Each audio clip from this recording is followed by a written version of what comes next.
అట్లయినా ఎట్లయితదని కూడా క్వశ్చన్ చేసిండు సార్. ఫస్ట్ పిల్లలకి చెప్పి తల్లిదండ్రులు ఆలోచన షేర్ చేసి ఓకే చేయించారు సార్ ఫస్ట్. తల్లిదండ్రులు ఓకే చేయించిన ఫస్ట్. తల్లిదండ్రులుగా అయితే వాళ్ళు ఒక విలేజ్ అంటే ఒకటి మీ విలేజ్ ని సెలెక్ట్ చేసుకున్నారా లేకపోతే లేదు లేదు సార్, అందరినీ ఎవరైనా చుట్టుపక్కల అన్ని గ్రామాలకు అందరినీ రమ్మన్నా అంటే ఈ వర్ధన్నపేట మొత్తం అందరిని రమ్మన్నా నేను.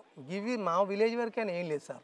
అంటే ఫస్ట్ కాన్సెప్ట్ ఎక్స్ప్లెయిన్ చేశారు సార్. వాళ్ళకి మేము అందరికి చెప్పాలి కదా సార్ మరి, ఎందుకంటే ఇది ఒక చిత్రం, అవునవును దానికి ఇది ఒక న్యాయం, అర్థం కావాలి. ఇది ఒక న్యాయం. న్యాయం అంటే ఎప్పుడు చిత్రంగానే ఉంటుందట. ఇప్పుడు నన్నే పిచ్చోడు అనే కాడికి వచ్చింది, ఇప్పుడు వాడు అన్నదే రైట్ అని మళ్ళీ అంటాను. ఇప్పుడు ఇది ఎప్పుడు ఉన్నదే, ఇది కొత్తగా నాకే జరగలేదు గట్లా. అయితే ఇక వాళ్ళకి వివరంగా చెప్పిన సార్ నేను. ఏం లేదు, మన ఊళ్ళోనే 1000 మంది ఉన్నారు కదా, మనం ఈ 1000 మందిని బయటికి పోతాను. ఇప్పుడు నువ్వు గవర్నమెంట్ స్కూల్కి పోతే నష్టం ఏంది నీకు? నేను ఫస్ట్ ఇదే అన్నా. నేను గవర్నమెంట్ స్కూల్ ఏమన్నా నేను ఏమైనా జడగొట్టిందా? ఈ దేశంలో ఉన్న మేధావులంతా అలాగే నుంచి వచ్చిన వాళ్ళు కాదు. ఆ టీచర్ మాత్రం నీ కొడుకుని దొంగని చేస్తాడా? మరి నువ్వు ఎందుకు నమ్ముతలేవు అని అంటే వాళ్ళ దగ్గర సమాధానం లేదు. వాళ్ళకు జబ్బు వస్తే కార్పొరేట్ వైద్యం కావాలి, విద్య వస్తే కార్పొరేట్ స్కూల్ కావాలి. వాళ్ళు ఆ స్థాయిలో అడాప్ట్ అయినాక మనం ఏం చేస్తాం సార్? ఇక మనం ఏం గవర్నమెంట్ వల్లనే అయితే లేదు, మనం ఏం చేస్తాం? అవి ఆ స్థాయికి వచ్చేసింది పబ్లికే, జనం ఉందే ఇక్కడ. కాబట్టి నేను అన్నా సరే మరి మీ ఇష్టం, మరి అందులోకి పంపితే ఎన్ని వందల ర్యాంకులు వస్తాయి, ఆ పిల్లగాడు ఏ స్థాయిలో ఉంటాడు, ఒక ఫోన్కి ఇచ్చే విలువ కూడిస్తలేరా ఈ రోజులలో తల్లిదండ్రులకు, గురువుకు? గురువే గిట్లుండి వానికి చదువు చెప్పాల్సిన రోజులు వచ్చినాయి. ఇది ఏమైనా న్యాయమేనా? మరి గురువు భక్తి కూడా ఉండకపోతే ఎక్కడి నుంచి వస్తుంది? పోనీ గురువు కన్నా న్యాయం జరుగుతుందా వాళ్ళ దాంట్లో అంటే ఓనర్కే జరుగుతుంది. బయట కష్టపడేది నువ్వు నీ పిల్లగాని కోసం, క్లాస్ రూమ్లో కష్టపడేది టీచర్. యాజమాన్యానికి క్లాస్ రూమ్లో కష్టపడేది టీచరు. జరిగితే మీ ఇద్దరికి న్యాయం జరగాలి, పిల్లగాడు బాగుపడాలి. రేపు వానికి కూడా అర్థమవుతుందా, మా తండ్రి మంచి ప్లాట్ఫామ్ సెలెక్ట్ చేసిండు, మా తల్లిదండ్రుల కష్టం డైరెక్ట్ టీచర్కి ఇచ్చిండు, నాకు మాత్రం న్యాయం జరిగింది అని వాని ద్వారా మనకు ఇంత మేలు కనపడుతుంది. కానీ ఇప్పుడు వానికి నువ్వు లక్షలు పెడితే వానికి లక్షలు ఎట్లా సంపాదించాలి, ఏ ఏ ఏ దేశం పోయి కోట్లు దోసుకురావాలనే ఆలోచన వానికి పుట్టే అట్లా పుడుతుంది. ఇక వాడు మానవత్వం పుట్టుకుంటే ఎక్కడి నుంచి పుడుతుంది సార్? మనమే నేర్పి పంపుతా అంటే ఇప్పుడు మానవత్వం పుట్టుకుంటే ఎక్కడ పుడుతుంది వానికి? ఇక మరి ఆలోచనకి ఈ ఆలోచనకు రాదు, ఆలోచన అంటే మరి కాదా సార్? మా అయ్య నాకు ఇంత పెట్టింది కాబట్టి నేను ఇంత తేవాలి, అయిపోయా. ఇక వేరే కొత్తగా ఎక్కడిది? ఇక మనమే నేర్పుతాం, పిల్లలు కూడా పుట్టదు. తండ్రి కూడా అంటాడు, నువ్వు ఈ దేశం దాటిపోయి పక్క దేశం పోయి డాలర్లు తెస్తే నేను ఇక్కడ తోట కొంటా. ఇక అంత తోట లేకుంటే మరి వ్యవసాయం ఎవరు చేయాలి? మరి అంత అమెరికాకే పోతే అంటే ఇదంతా పిచ్చి కాదా సార్? ఇది కరెక్ట్ మాట్లాడితే ఇది ఏంటి పిచ్చి కాదా ఇది? నేను అందుకే మీరు నమ్మేటోళ్ళు నమ్ముండి, నమ్మకపోతే ఏం లేదు. కేవలం ఒక సారుకు 10 రూపాయలు. అలా నువ్వు 1వ తరగతి చదివించుకో, 10వ తరగతి చదివించుకో, నాకు సంబంధం లేదు. అందులోకి వచ్చినావంటే ఫీజు అనే పదం ఉండదు, అందులో వాటాదారుని అవుతావు. ముందు నిన్ను వాటాదారుని చెప్తాను, యజమానిని చెప్తాను. ఒక యజమానిగా రా, షేర్ ఉన్నప్పుడు నువ్వు యజమాని, ఒక యజమానిగా రా, హక్కుదారిగా అని యజమానిగా రా. అంటే నన్ను మరి ఎంత కట్టుకుంటావు అంటే, ఒక సారుకు 10 రూపాయలు అంటే నేను 1000 మందికి 30 మందిని టీచర్లను పెడతా. ఆ ఒక్కొక్క టీచర్ను ఎన్ని అనుభవం ఉన్నదో నువ్వే చూసుకో. ఆ టీచర్ కనుక నీ పిల్లలకు న్యాయం చేయకపోతే ఇప్పుడే పంపేద్దాం. కానీ ఆయనకు 10 ఇస్తే మనం 20,000 ఇద్దాం, 20,000 ఇస్తే 40,000 ఇద్దాం, గౌరవం ఇద్దాం. తొలి గౌరవం గురువు కాళ్ళే మొక్కాలనే ఒక రూల్ కూడా మనమే పెడదాం. నేను పెట్టిన ఆల్రెడీ. ఇందులో ఎవరు వచ్చినా మేము మొదలు గురువుకు తర్వాతనే. ఎందుకంటే ఇప్పుడు ఓనర్ వస్తే ఇంత చదివిన వాళ్ళు లేచి దండం పెట్టాల్సిన రోజులు వచ్చినాయి. ఏమి న్యాయం ఇది? వాడు చదువు వాహనం అయితే మన దగ్గర పైసలు ఉంటాయి, ఉంటే లేచి నిలబడతావా? ఇంత చదువుతుంది. నీ పిల్లగాడు గురువు ముందు నిలబడాలి, గురువే వాళ్ళ ముందు నిలబడితే ఇక వీనికి భయం ఎక్కడిది? గట్ల వచ్చింది ఇప్పుడు. నేను అందుకే చెప్పిన సార్, 10 రూపాయలు వేస్తే 30 మంది టీచర్లకు 10 రూపాయలు ప్రతి నెల ఇవ్వాలన్నా అంటే ఎంత అవుతుంది? 10 రూపాయలు 300 రూపాయలు అవుతుంది. 300 ఇంటూ 10 నెలల జీతమే ఇద్దాం. మీకు ఓపుకుంటే 12 నెలలు కూడి. ఎండాకాలం ఏం తింటాడు టీచర్? ఎండాకాలం ఏం తింటారు సార్? జీతం వస్తుందా వాళ్ళకు? 12 నెలలది కూడా ఇద్దాం. మా అయితే 3,300 3,600 అవుతుంది.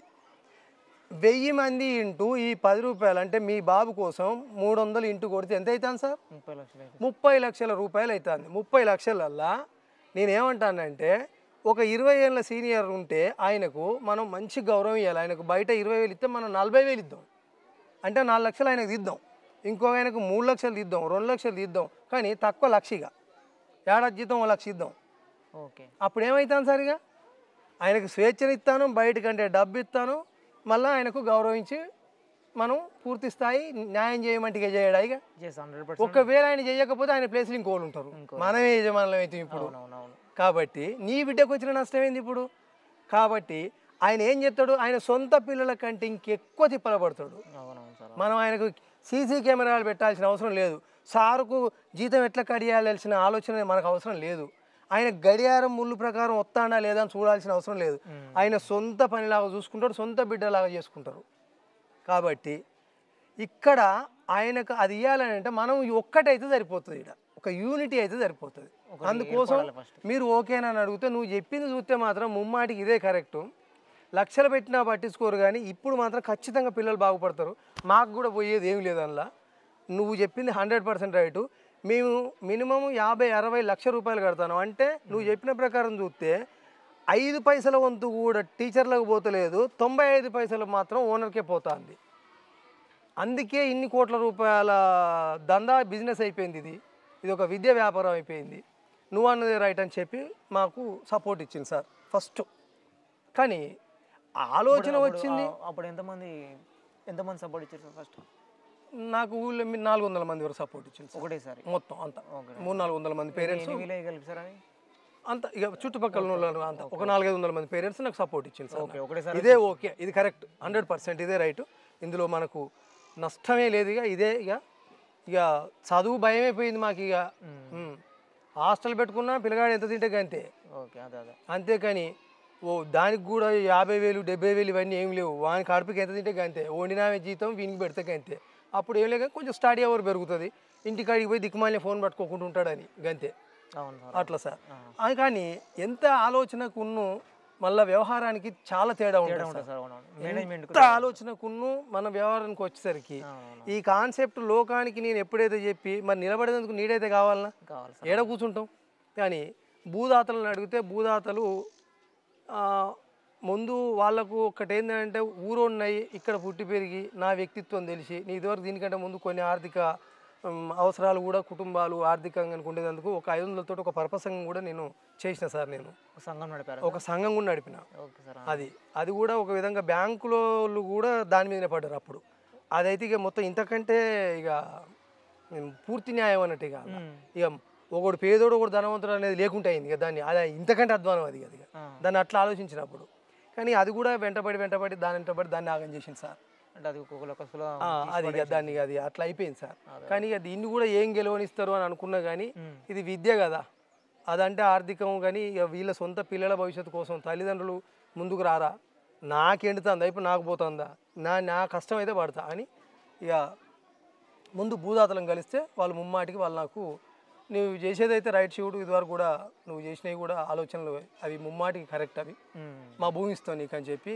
కానీ వాళ్ళు ఎక్కడ నిలబడ్డా కూర్చున్నా ఇవాళ మనం ఇక్కడ ఉన్నాం అని అంటే అది వాళ్ళ దయే సార్. అవును సార్. కాళ్ళ ఈ రోజులల్లా వాళ్ళే లేకపోతే ఈ నా ఆలోచన నిలబడినా సార్.